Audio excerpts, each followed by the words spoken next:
Hello friends, कैसे हो? जी के 2020 यूट्यूब चैनल में आपका हार्दिक स्वागत है। दोस्तों, 12 मई के इस करंट अफेयर वीडियो को आप ध्यान से देखिए और बाद में आप सोचिए कि इसी तरह का करंट अफेयर का वीडियो आपने एक साल तक के लिए देख लिया तो आपका जो सोचने का तरीका है वो बिल्कुल ही बदल जाएगा।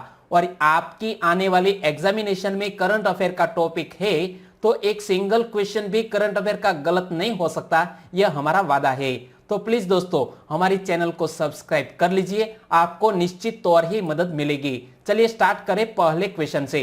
पहला क्वेश्चन, हाल ही में अंतरराष्ट्रीय नर्स दिवस कब मनाया गया? हर साल अंतरराष्ट्रीय नर्स दिवस 12 मई को मनाया जाता है, यानी कि इस क्वेश्चन का सही आंसर है 12 मई। और इसी दिन को जुड़े और भी इंपॉर्टेंट क्वेश्चन बन सकते हैं। यह दिन किसकी जयंती के उपलक्ष्य में प्रति वर्ष मनाया जाता है? फ्लोरेंस नाइटिंगेल की जयंती के उपलक्ष्य में हर साल यह अंतरराष्ट्रीय नर्स दिवस मनाया जाता है। और फ्लोरेंस नाइटिंगेल को किस नाम से जाना जाता था? लेडी विद द लैम्प के नाम से जाना जाता था। और उन्हें मॉडर्न नर्सिंग का जनक भी कहा जाता है, जो एक ब्रिटिश समाज सुधारक और सांख्यिकीविद भी थी। और फ्लोरेंस नाइटिंगेल का जन्म 12 मई 1820 में हुआ और इस साल 12 मई 2020 को फ्लोरेंस नाइटिंगेल की 200वीं जन्म जयंती मनाई गई और इसीलिए भी यह इंपॉर्टेंट डे खास है। तो देखिए, अंतरराष्ट्रीय नर्स दिवस 2020 की थीम क्या रखी गई है? इंटरनेशनल काउंसिल ऑफ नर्सेज ने अपनी आधिकारिक वेबसाइट ICN.CH पर nursing the world to health को वर्ष 2020 के लिए अपनी थीम प्रकाशित किया है, जो कोविड-19 महामारी से संबंधित है। और मैंने ऑफिशियल वेबसाइट पर जाकर यह थीम पढ़ी तो यहां हमें पता चला nursing the world to health, जो इस साल के अंतरराष्ट्रीय नर्स दिवस 2020 की थीम रखी गई है। और यहां हम बात करें साथ साथ इसी इश्यू की, तो विश्व स्वास्थ्य संगठन यानी कि वर्ल्ड हेल्थ ऑर्गेनाइजेशन ने वर्ष 2020 को नर्स और मिडवाइफ के अंतरराष्ट्रीय वर्ष के रूप में घोषित किया है। यहां आप देख सकते हैं WHO 2020 को international year of the nurse and the midwife वर्ष घोषित किया है। और 1909 में फ्लोरेंस नाइटिंगेल को freedom of the cities of London पुरस्कार प्रदान किया गया था। वे इस पुरस्कार को जीतने वाली प्रथम महिला भी थी। और इसी के साथ साथ हम बात कर लेते हैं इंटरनेशनल काउंसिल ऑफ नर्सेज की। तो इसका मुख्यालय कहां पर स्थित है? स्विट्जरलैंड के जिनीवा में। और इंटरनेशनल काउंसिल ऑफ नर्सेज की स्थापना 1899 में की गई थी। और इसकी वर्तमान अध्यक्ष कौन है? एनेट कैनेडी, जो यहां आप इमेज में देख सकते हैं। और यहां जब बात आती है इंपॉर्टेंट डे वाले क्वेश्चन की, तो हमने मई मंथ में कौन कौन से इंपॉर्टेंट डे मनाए वो यहां मैं आपको सीक्वेंस में बता रहा हूं। यदि आपको याद है तो मेरे साथ साथ आप भी बोलिए। सबसे पहले आया 1 मई। 1 मई को गुजरात गौरव दिवस यानी कि गुजरात राज्य का स्थापना दिवस मनाया गया। और 1 मई को ही महाराष्ट्र का भी स्थापना दिवस मनाया गया। और 1 मई को हर साल अंतरराष्ट्रीय श्रमिक दिवस के रूप में भी मनाया जाता है, इंटरनेशनल लेबर डे। और उसके बाद आया 2 मई। 2 मई को विश्व ट्यूना दिवस मनाया गया और ट्यूना एक मछली का नाम है। उसके बाद आया 3 मई। 3 मई को विश्व प्रेस स्वतंत्रता दिवस मनाया गया। और मई का प्रथम रविवार को विश्व हास्य दिवस के रूप में मनाया जाता है। और इस साल 3 मई को पहला रविवार था और इसीलिए 3 मई को विश्व हास्य दिवस मनाया गया। उसके बाद आया 4 मई। 4 मई को अंतरराष्ट्रीय अग्निशमन दिवस यानी कि इंटरनेशनल फायर फाइटर्स डे मनाया गया। और 5 मई को विश्व हाथ स्वच्छता दिवस मनाया गया। और 5 मई को ही विश्व अस्थमा दिवस मनाया गया। और मई के पहले मंगलवार को हर साल विश्व अस्थमा दिवस के रूप में मनाया जाता है। उसके बाद आया 7 मई। 7 मई को विश्व एथलेटिक्स दिवस मनाया गया, लेकिन हर साल 7 मई को नहीं मनाया जाता यह दिवस, यह बात भी आप याद रख लीजिए। और 8 मई को विश्व थैलेसीमिया दिवस मनाया गया। और 8 मई को ही विश्व रेड क्रॉस दिवस मनाया गया। उसके बाद आया 9 मई। और 9 मई को हमने विश्व प्रवासी पक्षी दिवस मनाया। और मई और अक्टूबर के दूसरे शनिवार को यह विश्व प्रवासी पक्षी दिवस मनाया जाता है। और इस साल 2020 में 9 मई को दूसरा शनिवार था और 10 अक्टूबर को दूसरा शनिवार है, तब भी विश्व प्रवासी पक्षी दिवस मनाया जाएगा। और 9 मई को महाराणा प्रताप की जयंती मनाई गई और 10 मई को मातृ दिवस मनाया गया और मई के दूसरे रविवार को हर साल यह मातृ दिवस के रूप में मनाया जाता है। और 11 मई को हमने नेशनल टेक्नोलॉजी डे मनाया और अब 12 मई को हमने अंतरराष्ट्रीय नर्स दिवस मनाया है। तो दोस्तों, एक क्वेश्चन से जो जुड़ी इंपॉर्टेंट बात थी वो मैंने आपके सामने रखी। हमारा यह तरीका आपको अच्छा लगा तो लाइक कीजिए। दूसरा क्वेश्चन, हाल ही में किस देश ने अपने एक शहर की सड़क का नाम बदलकर टैगोर स्ट्रीट किया है? तो यहां आप देख सकते हैं, हाल ही में इजराइल के तेल अवीव नामक एक शहर में एक स्ट्रीट का नाम हमारे बहुत से जाने माने पोएट ऐसे रविंद्रनाथ टैगोर के नाम पर रखा गया है।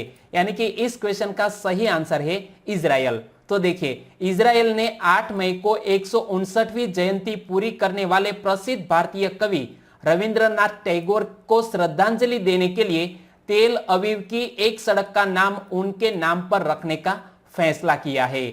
और इजराइल ने रविंद्रनाथ टैगोर की जयंती के अवसर पर इस सड़क को टैगोर स्ट्रीट नाम दिया है। और यहां देख सकते हैं, इजराइल ने दिया भारत को खास तोहफा। और हमारे इस रविंद्रनाथ टैगोर की बात करें तो विश्व के एकमात्र ऐसे पोएट जिन्होंने 2 देशों के नेशनल एंथम लिखे हैं, एक भारत और दूसरा बांग्लादेश। तो टैगोर जिन्होंने अपनी कविताएं, उपन्यास, कहानियां और नाटक बंगाली में लिखे थे और वे 1913 में साहित्य में प्रतिष्ठित नोबेल पुरस्कार जीतने वाले एकमात्र भारतीय कवि है। और ब्रिटिश सरकार ने हमारे इस गुरुदेव को नाइटहुड का खिताब दिया था, लेकिन 1919 में हुए जलियांवाला बाग हत्याकांड के विरोध में नाइटहुड का खिताब वापस लौटा दिया था। और बात करते हैं इसी के साथ इजराइल देश की, तो इसकी कैपिटल का नाम क्या है? यरूशलेम। इजराइल की प्रमुख भाषा है इब्रानी यानी कि हिब्रू। इजराइल की करेंसी क्या है? इजरायली नई शेकेल, जो यहां आप इमेज में देख सकते हैं। और इजराइल के वर्तमान राष्ट्रपति कौन है? रेवेन रिवलिन, जो यहां आप इमेज में देख सकते हैं। और इजराइल के प्रधानमंत्री है बेंजामिन नेतन्याहू। तो यह बात भी आप याद रखिए। तीसरा क्वेश्चन, एफआईआर आपके द्वार योजना किसने शुरू की है? एफआईआर आपके द्वार योजना हाल ही में मध्य प्रदेश की सरकार ने शुरू की है। यानी कि इस क्वेश्चन का सही आंसर है मध्य प्रदेश। तो देखिए, मध्य प्रदेश सरकार ने भोपाल में देश में अपनी तरह की पहली एफआईआर आपके द्वार योजना का शुभारंभ किया। और इस योजना के लिए डायल 100 वाहन ने एफआईआर दर्ज करने के लिए हेड कांस्टेबलों को प्रशिक्षित किया है। और इसी तरह की हाल ही में पहल शुरू की गई है मध्य प्रदेश में। तो पहले तो यहां आप मैप में देखिए कि भारत में यह सेंटर में स्थित है मध्य प्रदेश, जिसकी कैपिटल का नाम क्या है? भोपाल। और भोपाल में जो गैस त्रासदी हुई थी, मिथाइल आइसोसाइनेट गैस के रिसाव के कारण तकरीबन 2000 लोगों की मौत हुई थी। कहां पर? भोपाल में। और भोपाल को राजा भोज की नगरी और जिलों की नगरी भी कहा जाता है। और मध्य प्रदेश के वर्तमान राज्यपाल कौन है? लालजी टंडन। मध्य प्रदेश का राजकीय पशु है बारहसिंगा, राजकीय पुष्प है सफेद लिली और राजकीय पक्षी का नाम है शाह बुलबुल यानी कि पैराडाइज फ्लाई कैचर। और महाराष्ट्र का राजकीय वृक्ष है बरगद और राजकीय फसल का नाम है सोयाबीन। और इसी के साथ हम मध्य प्रदेश के चीफ मिनिस्टर के बारे में भी जान ले। तो देखिए, मध्य प्रदेश के मुख्यमंत्री कौन है? शिवराज सिंह चौहान। और वे मध्य प्रदेश के इतिहास में ऐसे पहले नेता है जो 4थी बार चीफ मिनिस्टर बन गए हैं। और मध्य प्रदेश के पहले मुख्यमंत्री कौन थे? रविशंकर शुक्ल जी। और मध्य प्रदेश में सबसे कम समय अवधि तक मुख्यमंत्री का कार्यभार संभालने वाले मुख्यमंत्री कौन थे? श्री नरेश चंद्र जी। तो आपको मध्य प्रदेश के बारे में इतना याद रखना है। और साथ साथ मध्य प्रदेश एक टाइगर स्टेट भी है, क्योंकि इस भारत में सबसे ज्यादा बाघों की आबादी भी मध्य प्रदेश में ही है। तकरीबन 526 बाघ है मध्य प्रदेश में और कर्नाटक में 524। और इसीलिए जिस राज्य में बाघों की आबादी ज्यादा उसी राज्य को बोलते हैं टाइगर स्टेट। तो देखिए, बांधवगढ़ राष्ट्रीय उद्यान मध्य प्रदेश के उमरिया जिले में स्थित है और इसी बायोडायवर्सिटी पार्क को रॉयल बंगाल टाइगर की बड़ी आबादी के लिए जाना जाता है और मध्य प्रदेश में बाघों की संख्या 526। चौथा क्वेश्चन, स्वतंत्रता सेनानी गोपाल कृष्ण गोखले के संदर्भ में कौन सा कथन गलत है? तो इसी पैटर्न के कई सारे क्वेश्चन हाल ही में एग्जामिनेशन में पूछ लिए जाते हैं और यहां हमें पूछा गया है कौन सा कथन गलत है। तो यहां हमें दोनों सेंटेंस को ध्यान से पढ़ना होगा। पहले हम पढ़ते हैं पहले सेंटेंस को। उन्होंने वर्ष 1905 में सर्वेंट्स ऑफ इंडिया सोसाइटी की स्थापना की थी। बिल्कुल सही सेंटेंस है। दूसरा सेंटेंस, गांधी जी गोखले को अपना राजकीय गुरु मानते थे। तो यह सेंटेंस भी सही है, यानी कि इनमें से एक भी सेंटेंस गलत नहीं है, यानी कि हमारा आंसर बन गया इनमें से कोई नहीं। और यह क्वेश्चन मैंने सेट क्यों किया? क्योंकि 9 मई 2020 को देश भर में स्वतंत्रता सेनानी गोपाल कृष्ण गोखले की 154वीं जयंती मनाई गई और गोपाल कृष्ण गोखले जी का जन्म 9 मई 1866 को महाराष्ट्र के रत्नागिरी जिले में हुआ और वो एक उदार राष्ट्रवादी के रूप में वे महात्मा गांधी के राजनीतिक गुरु भी थे। और यहां हम बात करते हैं गोपाल कृष्ण गोखले की, तो इस व्यक्ति के नाम पर हमारे पूज्य बापू ने एक किताब भी लिखी है। तो देखिए, महात्मा गांधी ने गोपाल कृष्ण गोखले पर गुजराती भाषा में एक पुस्तक धर्मात्मा गोखले लिखी है और उन्होंने भारतीय शिक्षा के विस्तार के लिए वर्ष 1905 में सर्वेंट्स ऑफ इंडिया सोसाइटी की स्थापना की और हमारे बहुत ही जाने माने एक क्रांतिकारी यह है गोपाल कृष्ण गोखले। तो वर्ष 1908 में गोखले ने रानडे इंस्टीट्यूट ऑफ इकोनॉमिक्स की भी स्थापना की और उन्होंने अंग्रेजी साप्ताहिक समाचार पत्र द हितवाद भी शुरू किया था। तो यह बात भी आप याद रख लीजिए। पांचवा क्वेश्चन, भारत सरकार की अटल पेंशन योजना ने सफल कार्यान्वयन के कितने वर्ष पूरे कर लिए हैं? तो अटल पेंशन योजना को शुरू किए हाल ही में 5 साल पूर्ण हुए, यानी कि इस क्वेश्चन का सही आंसर है 5 साल। तो अटल पेंशन योजना की शुरुआत 9 मई 2015 में की गई और यह योजना विशेष रूप से असंगठित क्षेत्र के श्रमिकों पर केंद्रित है।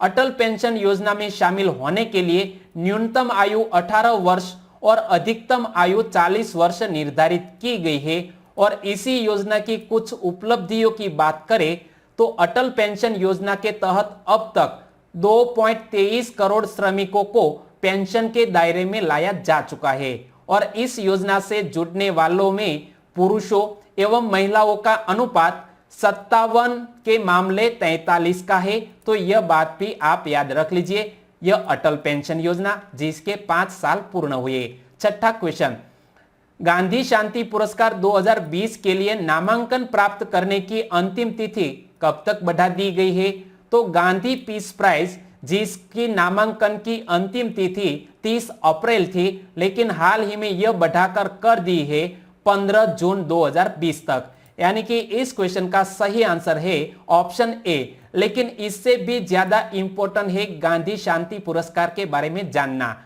तो यह पुरस्कार अहिंसा और अन्य गांधीवादी तरीकों के माध्यम से लाए गए सामाजिक, आर्थिक और राजनैतिक परिवर्तन के लिए प्रदान किया जाता है और प्रत्येक वर्ष प्रदान किए जाने वाले इस पुरस्कार के साथ 1 करोड़ रुपए की राशि और एक प्रशस्ति पत्र प्रदान किया जाता है। और इस गांधी शांति पुरस्कार की शुरुआत वर्ष 1995 में हुई थी।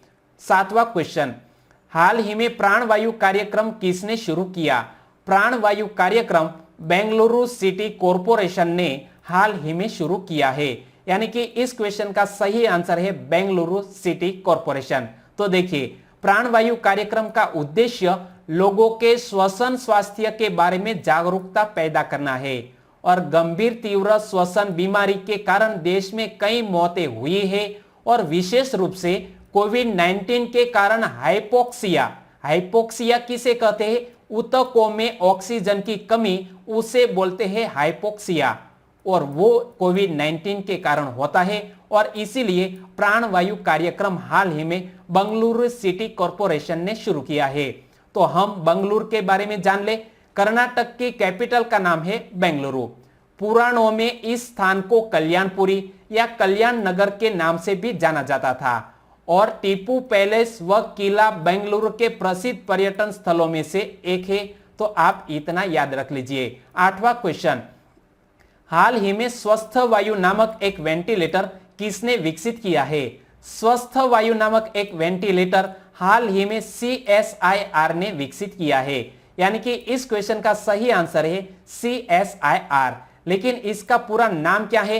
Council of scientific and industrial research.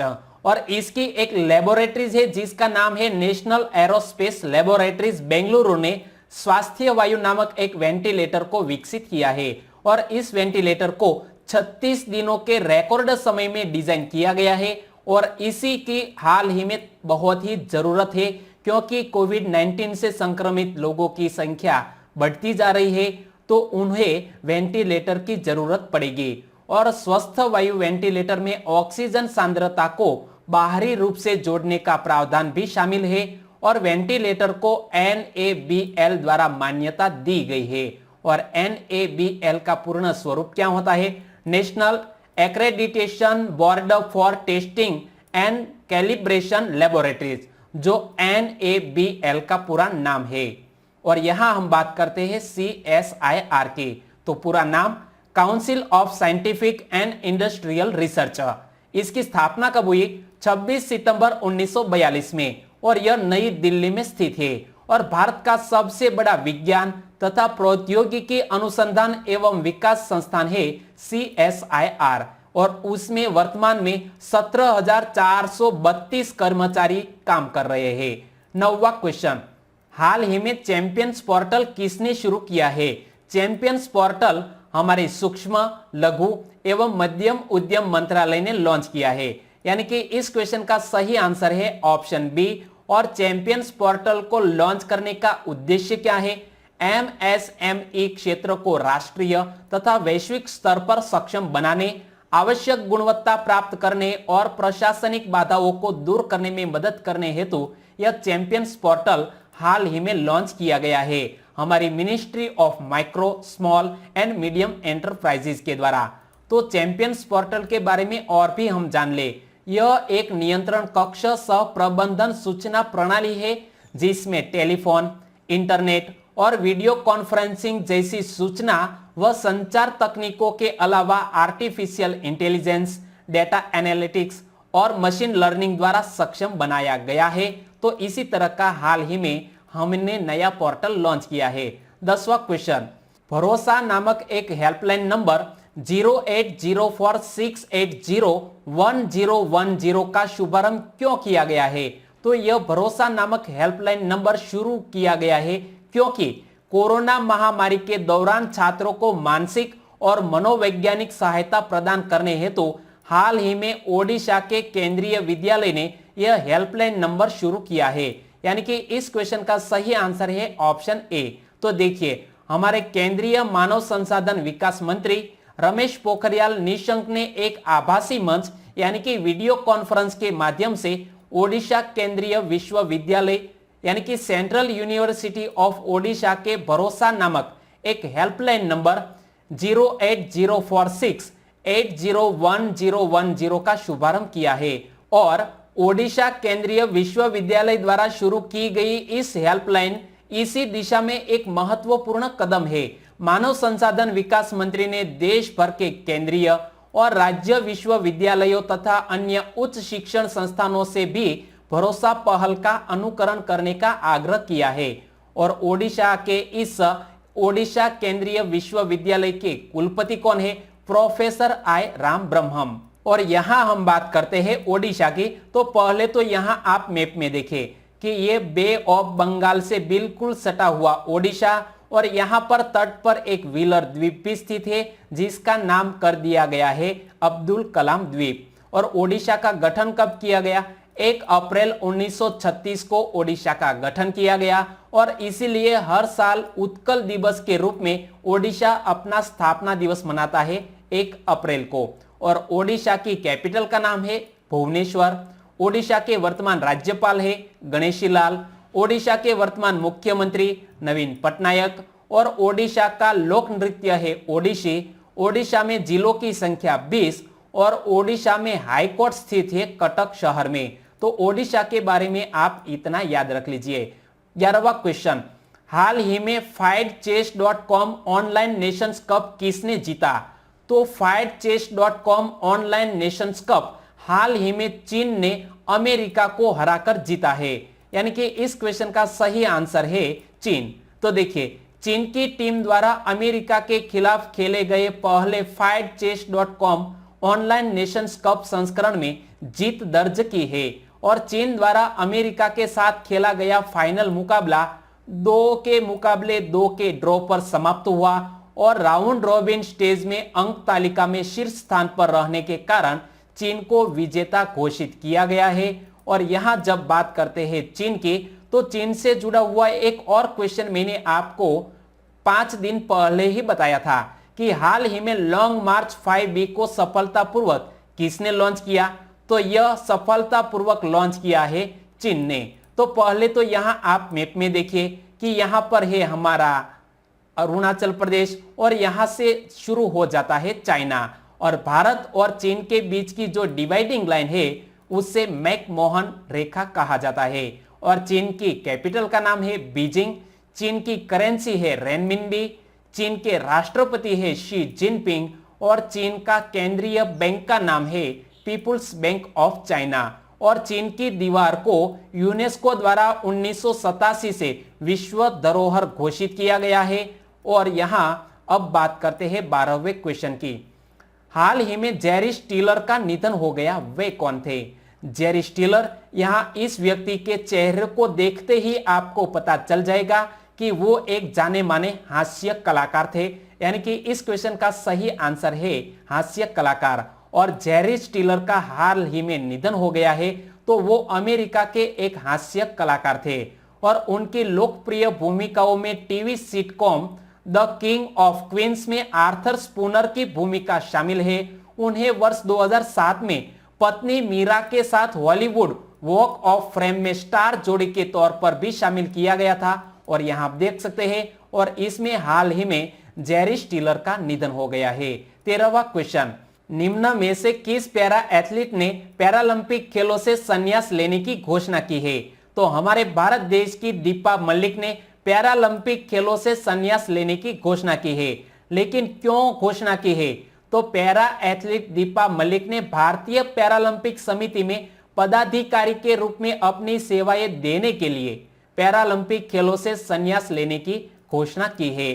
और इस दीपा मलिक की कुछ जीवन की उपलब्धियों के बारे में मैं आपको बताऊं तो दीपा मलिक पैरालंपिक खेलों में पदक जीतने वाली पहली भारतीय महिला होने के साथ साथ अपने शानदार करियर के दौरान कुल 58 राष्ट्रीय और 23 अंतरराष्ट्रीय पदक जीतने वाली पैरा एथलीट भी है। और महिला एथलीट दीपा मलिक और पहलवान बजरंग पुनिया को देश में खेल का सर्वोच्च पुरस्कार राजीव गांधी खेल रत्न 2019 में दिया गया था और इसीलिए इस व्यक्ति की उपलब्धियों को कभी कम नहीं आंका जा सकता। और अब बात करते हैं पिछले वीडियो के क्वेश्चन की। तो पिछले वीडियो में मैंने आपसे क्वेश्चन पूछा था कि समूचे राष्ट्र में 9 मई को निम्न में से किस वीर पुरुष की 480वीं जयंती मनाई गई? तो महाराणा प्रताप की 480वीं जन्म जयंती 9 मई को मनाई गई, यानी कि इस क्वेश्चन का सही आंसर था महाराणा प्रताप। और इस क्वेश्चन का सही आंसर दिया है विकास कुमार जलगोविंद चाक, श्री भगवान राय, धवल रावल, मुनाभाई वजाकणे गुजरात सायला से, SK चावड़ा, रावल योगेश, चेतन कंजरिया बावला से, दीनाजी ठाकुर और मनोज वणकर, इन सभी दोस्तों ने इस क्वेश्चन का सही आंसर दिया। और इसी के साथ साथ संगीता जी ने इसके बारे में डिटेल में लिखा। जाडेजा छत्र सिंह जी वो गुजरात के जामनगर से है, मनीषा मेर नवागाम गुजरात से, शैलेश कुमार तबियाड़, अल्केश राठौड़, प्रियांक चौधरी और मुकेश कुकड़िया राजकोट जसदन से। सभी दोस्तों को सही आंसर देने के लिए बहुत बहुत धन्यवाद। और आज के वीडियो का क्वेश्चन ए रहा स्क्रीन पर। निम्न में से किस देश का केंद्रीय बैंक जनवरी से मार्च 2020 में सोने का सबसे बड़ा विक्रेता था? यहां 4 देश के नाम आपकी स्क्रीन पर है और उसी में से आपको चॉइस करना है कि किस देश का केंद्रीय बैंक जनवरी से मार्च 2020 में सोने का सबसे बड़ा विक्रेता था, और आंसर देना है नीचे कमेंट बॉक्स में। तो दोस्तों यहां आंसर देना मत भूलिएगा। और वीडियो कैसा लगा, अच्छा लगा, हेल्पफुल लगा, यूनिक लगा तो फेसबुक, व्हाट्सएप और टेलीग्राम के जरिए आपके दोस्तों को इस वीडियो की लिंक शेयर करना मत भूलिएगा। कल फिर मिलेंगे नए करंट अफेयर के साथ। तब तक के लिए टेक केयर एंड जय हिंद।